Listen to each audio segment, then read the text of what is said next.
I'm Stephen Missick, and what I want to talk about in this program are the 4 principles of moderate Islam. And a lot of people out there claim someone's a moderate or someone's not a moderate when it comes to being a Muslim and Islamic extremism. But what is a moderate? It's important for us to define these terms explicitly. And I actually believe that we need to hold the Islamic community accountable by clearly differentiating and defining what moderate Islam is. I'm looking at England right now, and it looks to me that very soon England is going to become like Lebanon was in the 70s and 80s. You're going to have religious violence. And how do we prevent that? What if the government of England decides they're going to try to safeguard peace and stability and enforce restrictions against radical and extremist Islam? The only way to do that is to define what a moderate Muslim is. And some people have said this before, which is totally bogus. Oh, well, you're a Christian, you're Jewish, you're Hindu, you're whatever. You don't have a right to say or to define what, reform in Islam means. But that's not true. We do. And we not only have a right, we have an obligation. In a sense, it's like, I don't care. Like, they have a lot of strange beliefs, like muta, which is Islamic form of prostitution, and other things they do. If it's within the community, why should I care if it doesn't affect me? But if their beliefs that Muslims hold are compelling them to harm me or take away my rights or even to kill me, then what you believe does become my interest. It's my prerogative. If it's affecting me, if it doesn't affect me, if this is just a Muslim, a problems within the Muslim community, I don't care. But when you have beliefs or you want to impose restrictions on me as a non-Muslim, then it's like I have a say in the matter. I have a say in the matter. And to protect ourselves, to protect our very lives, because we have violence against their beliefs. I mean, this is a fact. You can equivocate all you want, but the reality is there are beliefs held within the Muslim community that compel some Muslims to engage in violence against non-Muslims. And this is not a new phenomenon. It's been going on for a long time. So this means it's imperative for us to define what moderate Islam is. So I'm going to talk about four principles. Let's keep this simple. Let's keep this as simple as possible. 4 principles of moderate Islam. Number 1, Sharia law is a personal lifestyle choice with no force of law, no legal compulsion or coercion. It's a personal lifestyle choice. And this means, one of the implications of this is that a woman should not be coerced or obligated to wear a hijab or burqa, right? And when I discuss these 4 principles of moderate Islam, this has to be global. It has to be global. We cannot tolerate, because it's a threat to the world, right? We cannot. This is basically the Islamic Constitution. And what Muslim extremists want to do is subvert the United States Constitution. You can have other forms of law operating under Sharia law. But what I'm saying is Sharia law should have no force of law at all, anywhere. It's a personal lifestyle choice. Number 2, no religious violence. No exceptions.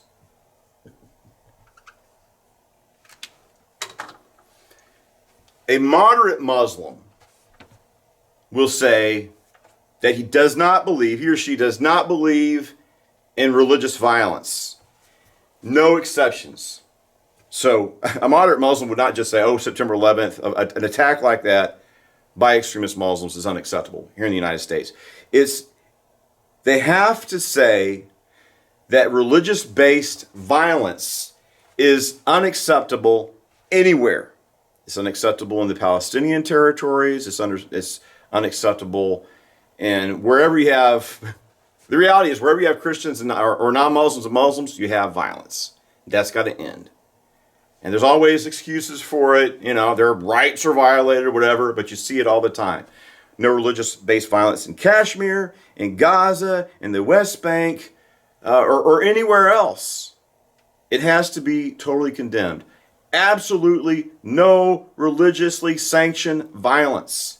If someone believes there's a case in which it's okay to wage violent jihad, they are not a moderate. No violent jihad anywhere, no exceptions. You cannot have no religious justification for any violence anywhere on earth. 2, total religious equality.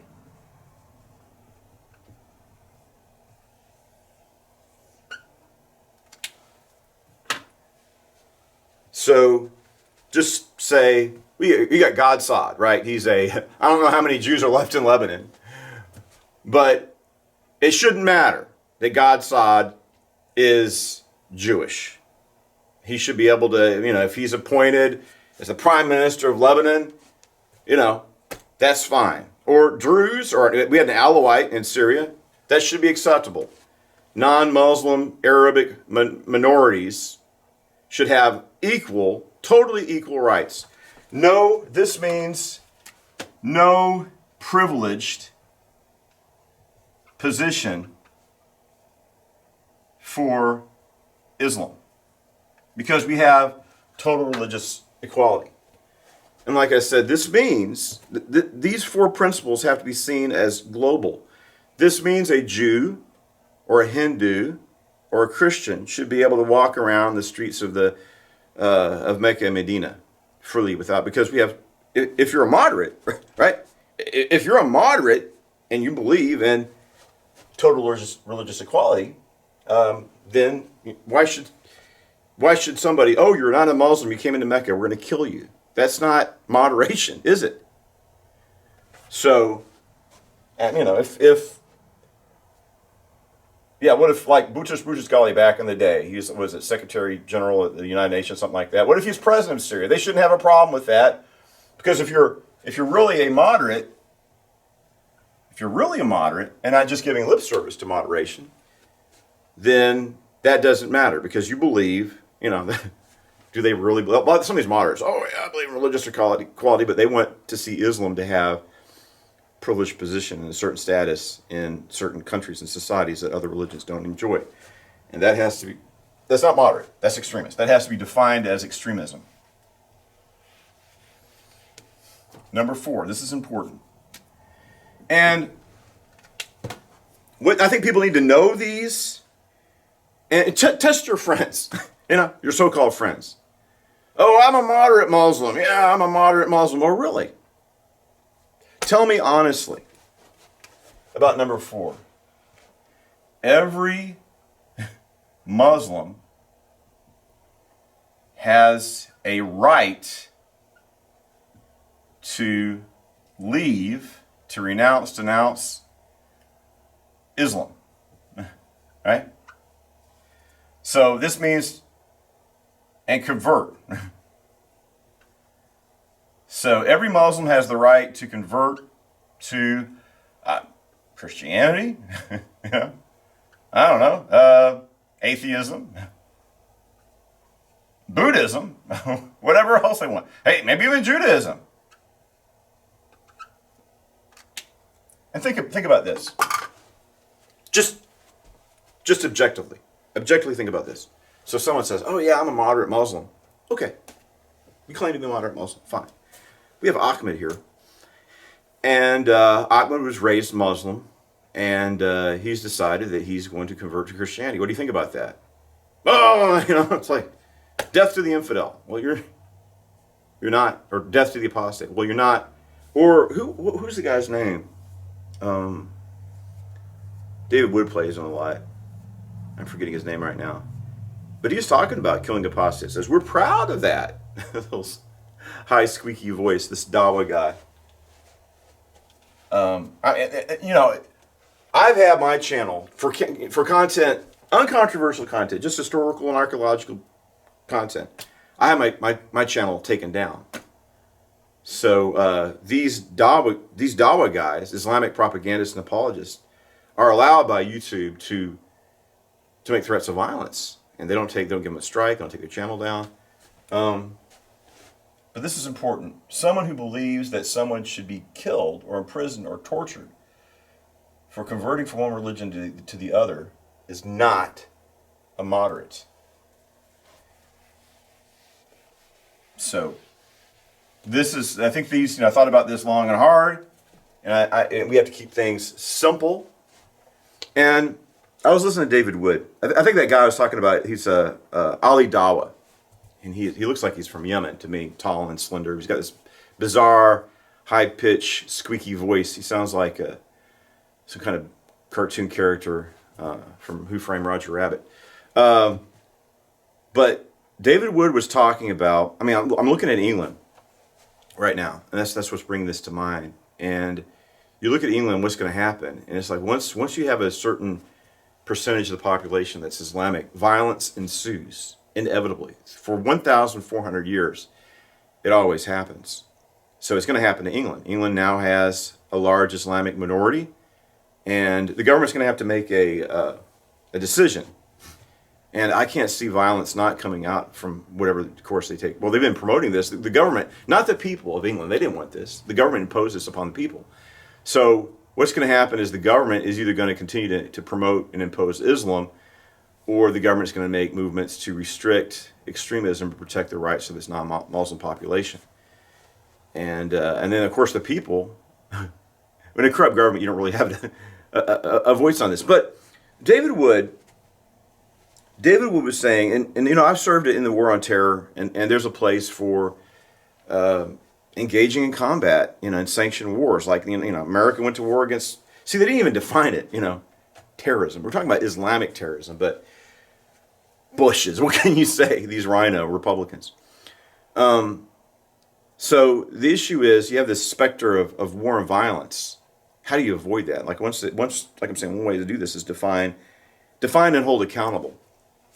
But David Wood was saying it's like, we can avoid violence, and how you avoid violence. I saw this book by is an Indian. I think the author was Hindu, and he was talking about and we don't talk enough about this, millions upon millions of Hindus slaughtered in the Islamic conquest of India. And this Hindu scholar was like, if we just talk about what these people believe, what they've done, they can't. This religion cannot withstand, and its legacy cannot withstand criticism and inquiry. It collapses. And that's why the left has made some kind of unholy alliance with radical Islam. And that's why when you try to have discussions, they'll try to shout you down and call you Islamophobe. And it's like, look, I'm trying to prevent violence and bloodshed. We might have to have uncomfortable conversations, but I'd rather have an uncomfortable conversation than see people die in war and violence.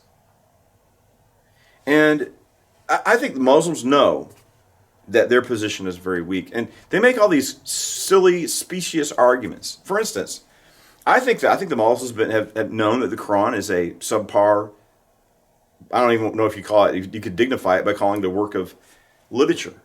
It's incoherent and rambling on and on.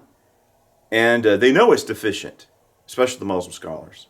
Say, they don't speak Quranic. Arabs don't speak Quranic Arabic anymore. So people speaking modern dialects or even Fusha, it still sounds, the older form is antiquated Arabic, sounds kind of elegant, sophisticated to their ear, and they can't understand it anyway. So they get these mullahs and imams. Oh wow! You can't. This book is so sublime. You can't translate it. Don't translate the Quran. Because if you translate the Quran, you can see what it is. And they don't want people to, they're too invested. Of course, Arabs existed thousands of years before Islam. So now the Arabs have identified themselves as a part of their culture with this religion, and they're invested in it, and it'll be a very painful change for identity to evolve to what it was before. It's something, distinct from what it is still today. I mean, there's a lot of Christian Arabs. They're not part of Islam, so you can have an Arabic identity without an Islamic identity, but they don't want that, right? Because Islam is a totalitarian system, right? It's a system of control. It's not just a religious system. They say this is an all-encompassing way of life. And it regulates every aspect of your life. How you comb your hair, how you shave, what do you do if you pass gas. Every aspect. It's a totalitarian system, which is totally controlled. And like I said, they're invested in it, and it's going to be a very uncomfortable process. But it's possible. Like I said, there are millions of Arabs who aren't part of the Islamic cultural identity. But we need to have these conversations. And David Wood was saying, one of the ways we can defeat Islamic extremism is being educated and knowing having a basic familiarity with the Quran, its contents, with some of the Hadith, with the idea they call it the Islamic dilemma, where the Quran appeals to the authority of the Bible, and then it denies historical facts about Jesus that are indisputable. The crucifixion. Says it didn't happen or only seemed to happen. It's because he's quoting from the Gnostic Gospels. That's an important aspect. Yes, you should have a basic familiarity as Christians with the Quran, with Islamic history. 2, this is a book.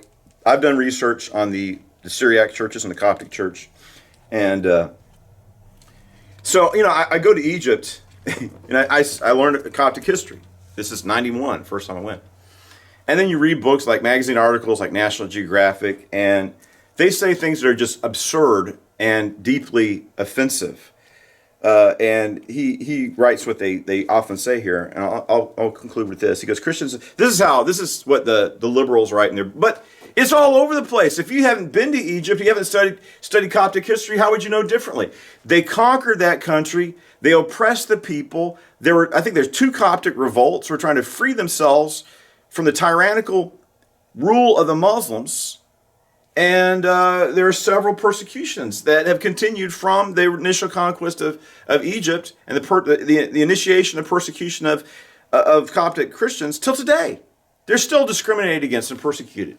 It's unending. And yet, you see this all over the place in so-called history books everywhere.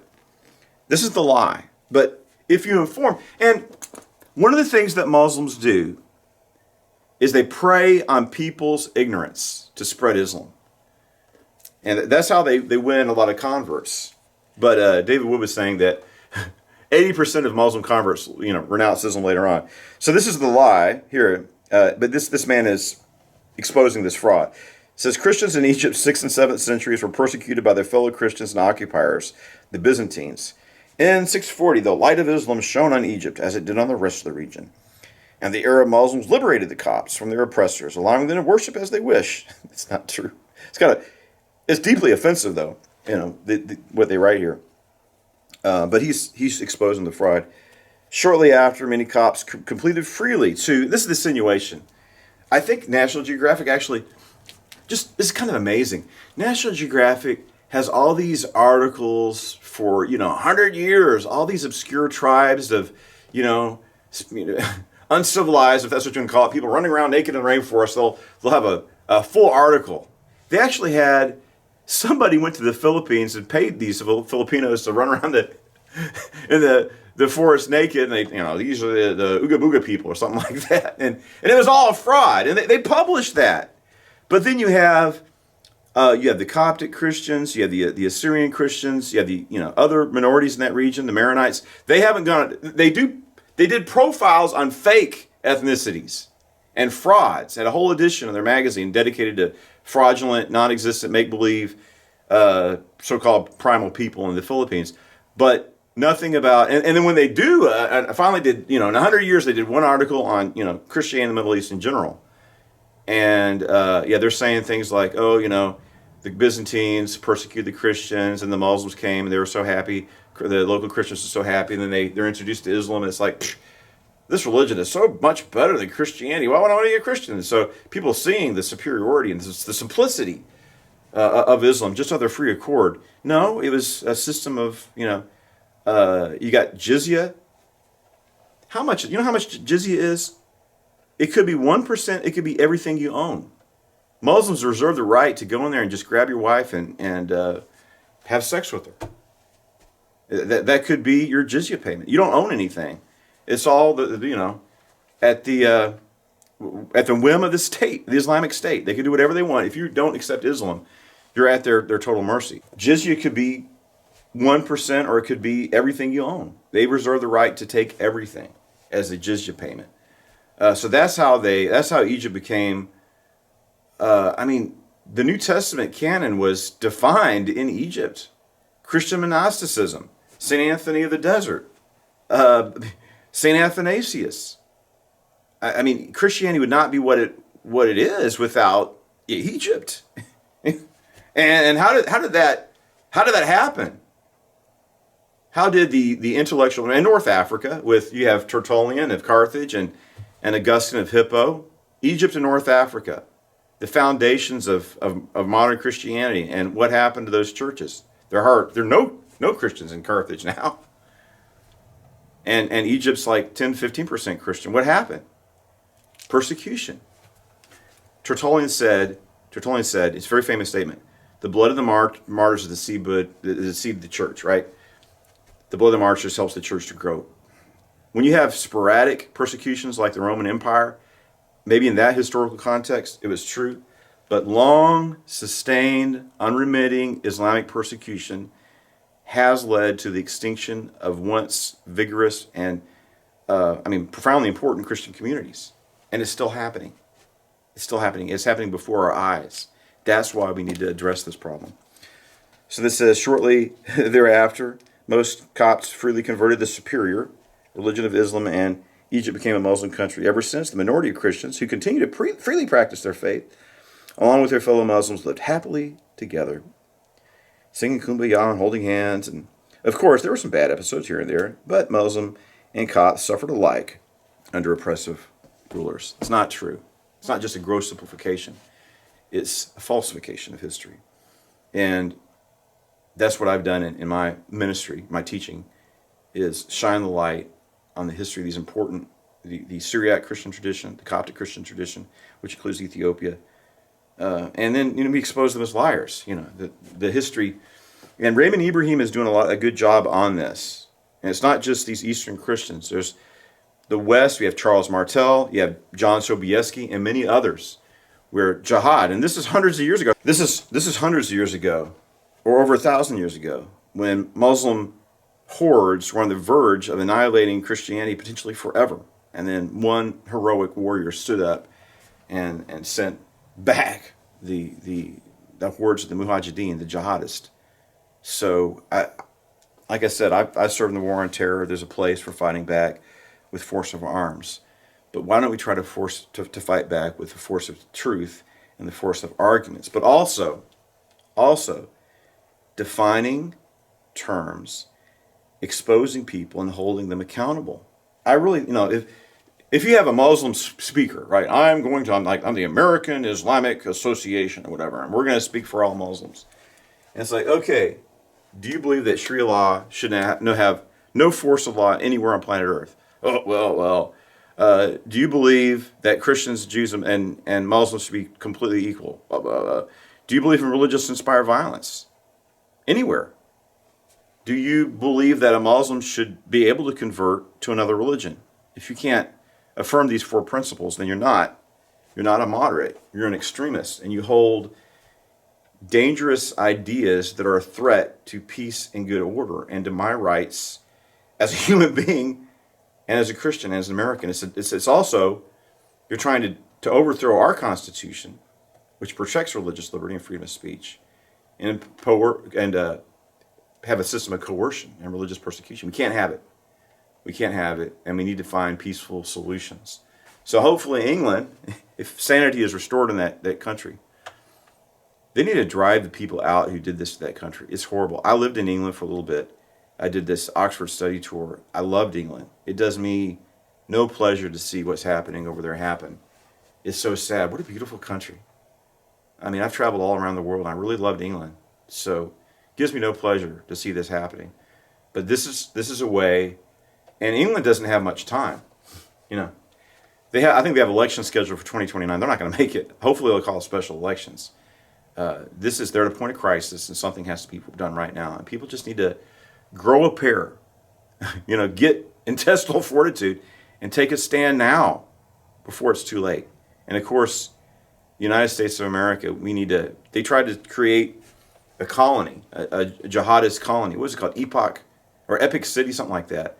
A Sharia domain here in Texas. North Texas is going to become Jihadistan. And it's like, no, we're not going to tolerate this. This is the United States of America. This is the state of Texas, and you cannot engage in this type of behavior here in the United States of America. It's unacceptable, and it's a threat. And we're not going to allow you to come over here and threaten us. And you people, we're not going to change. You need to change. These antiquated, barbaric systems you have. I want to close with this. There's a verse in the Quran that says a husband has the right to beat his wife. I want to tell everybody right now, God did not say that. God did not say that. It's an insult to my intelligence. And why should I equivocate or justify that? It's wrong. And God is a holy, merciful, good, and loving God. And if someone says, oh, God, it's absurd. It should be treated as absurd. God did not say beat your wife. Husbands, beat your wife. And what does the scripture say? Paul says, husbands, love your life as Christ loved the church. He gave his life for her. And then they want me to, as a Christian, to be ashamed for what I believe, and they justify and defend that. I'm tired of these left-wingers. They're just evil. And human civilization is under attack. I went to go to one of the places. I love Shakespeare. I got to go to, it's a privilege for me. It's like, wow, I got to go to see the grave of William Shakespeare. Handel and Shakespeare and other great artists and thinkers and philosophers of England. England's changed and influenced the world, mostly for good. Some bad here, like the Crimean War, which it's horrible. But, a positive overall influence on human civilization. And to see that great civilization of England collapse and fall because of these people, leftists, Marxists, that think they're so sophisticated and wise, and they're utter fools. Morons. We got to stop them. And this is a way to do it. So, pray for England. People say, well, it's too late for England. What does the scripture say? What's impossible with man is possible for God. For nothing is impossible for God. England can be saved. This is the crazy thing. I remember when I was in England, I was doing this Oxford study tour. I was at Regent's Park College. It's, they're letting my seminary use the facility. And you had Richard Dawkins, and the Oxford University system was promoting atheism. They were promoting, it's like, who is this clown, Richard Dawkins? He's an absurd, ridiculous figure. But they were promoting atheism in England. And now look at what they did. Look at what these people have done. Professing themselves to be wise, they become fools. And now, Richard Dawkins isn't one. Richard Dawkins is like, I am railing against Christianity for decades, and now I'm a cultural Christian. I like church. I like celebrating Christmas. Even though I don't really believe in it, I like it. That's who I am. I'm a Christian now. Too late, buddy. You're going to suffer the consequence for your actions. And sadly, the entire UK is going to. You buffoon, you moron. And like I said, here they say, oh, you're an evangelical Christian from the South. Oh, you're, the worst person on earth. Am I? You people are the worst people on earth. Condescending bastards. Anyway, this is important, and I hope we get this out there and learn these principles and hold people accountable. Thank you, and God bless you.